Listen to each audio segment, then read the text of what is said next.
একটা বিয়ে হয়েছে, ঘরোয়া ভাবে বিয়ে হয়েছে। যেমন আলাউদ্দিনের কি চেরাক পাইলো যে এত বড় দোকান দিয়ে দিল, স্বপ্ননগর ফ্ল্যাট কিনলো, সে এক রাতারাতি এত বড় লোক এত কিছু কিভাবে পাইলো আমার বুঝান আপনারা? এই যে 4 বছর 5 বছর 6 বছরের বাচ্চাগুলা ধর্ষণ হচ্ছে, এগুলা কারা ধর্ষণ করতেছে? আমার তো মনে হয় এগুলা সব জামাতে ইসলামের লোকে করতেছে। দেশে যত মারামারি কাটাকাটি যত বিশৃঙ্খলা এগুলা সব তো জামাতে ইসলামই শুরু করছে। ভাইয়া এরা ধর্ম নিয়ে, আমাদের ইসলাম ধর্ম হচ্ছে শান্তির ধর্ম, ঠিক আছে? আমাদের ধর্ম নিয়ে এরা যথাযথ ব্যবসা শুরু করছে। এরা তো জামাত হলো মানে এই যে যেই মেয়েটা, এই মেয়েটার কিন্তু ইভেন আগে একটা বিয়ে হয়েছে, ঘরোয়া ভাবে বিয়ে হয়েছে, ঠিক আছে? কিন্তু এই যে এই লোকটা, যে লোকটার মেয়ে, উনি আগে এখানে সবজি বিক্রি করছে ভ্যানে। সবজি বিক্রি করার পরে এই যে এখানে এই যে টিনের দোকানটা দেখেন না, টং দোকানটা, এইখানে উনার আগে একটা ছোট টং দোকান ছিল। তারপরে কিছুদিনের ভিতরে হঠাৎ করে এখন উনি এমন আলাউদ্দিনের কি চেরাক পাইলো যে এত বড় দোকান দিয়ে দিল, স্বপ্ননগর ফ্ল্যাট কিনলো, তারপর 8টা 10টা অটো রিক্সা কিনলো। এগুলো তো শুনতেছি আমরা এমপি কিনে দিচ্ছে সবকিছু।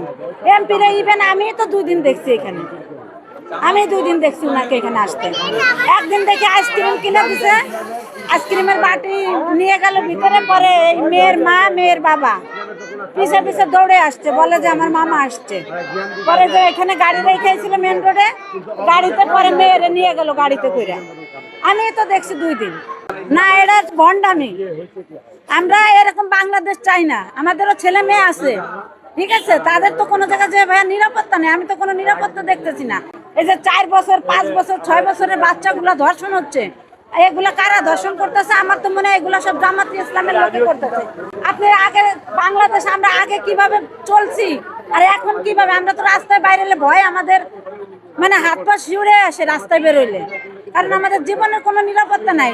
দেশে যত মারামারি কাটাকাটি যত বিশৃঙ্খলা এগুলা সব তো জামাতে ইসলামই শুরু করছে, এগুলা জামাত করতেছে। বাবা মা সম্পূর্ণ জানে কিছু, এগুলা মেয়ের বাবা মা এই বিষয়টা পুরো সবকিছুই জানে। না জানলে পরে এতগুলো অটো রিক্সা কিনে দিছে, একটা ফ্ল্যাট কিনে দিছে, এই যে দোকান নিয়ে দিছে। এক রাতের ভিতরে কি এমন আলাউদ্দিনের চেরাক পাইলো যে এক রাতে বদলে গেল সে?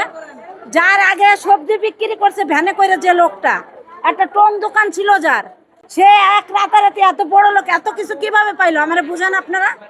আর গরিব মানুষের কোনো বিচার নাই। এদের টাকা আছে, ক্ষমতার জোরে যা ইচ্ছে টাকা দিয়ে তাই করবে, আবার ক্ষমতার জোরে টাকা দিয়ে সব ছাপে ফেলাবে। এটা তো হয় না। ক্ষমতার প্রভাব কি দেখাবে? এখন ওনার টাকার গরম, টাকার রিসে উনি এখন মনে হয় না মাটিতে পা দেয়, আকাশ দিয়ে চলে এইভাবে। লোভ জিনিসটা খুবই খারাপ, বুঝতে পারছেন? লোভের কারণে টাকা এমন একটা জিনিস, টাকায় মানুষরা যে বললাম যে টাকার জন্য মানুষ সবকিছু করতে পারে, কারণ টাকার জন্য সবকিছু না করতে পারলে নিজের মেয়েরে কিভাবে দিল? এই যে রিক্সাগুলো কিনে দিছে, এরা কি ওনার বাবা মেয়ের বাবা মা জানে না? কারে কিনে দিছে? মেয়ের বাবা মারাই তো কিনে দিছে অটো রিক্সাগুলা। স্বপ্ননগর যে ফ্ল্যাটটা নিয়ে দিছে এটা তো বাবার মেয়ের বাবা মারাই দিছে। এই যে দোকান, আগে ছোট টং দোকান ছিল, দিন আনতে নুন আনতে পান্তা পুরাইতো যাদের, তাদের এত পরিবর্তন কিভাবে হলো?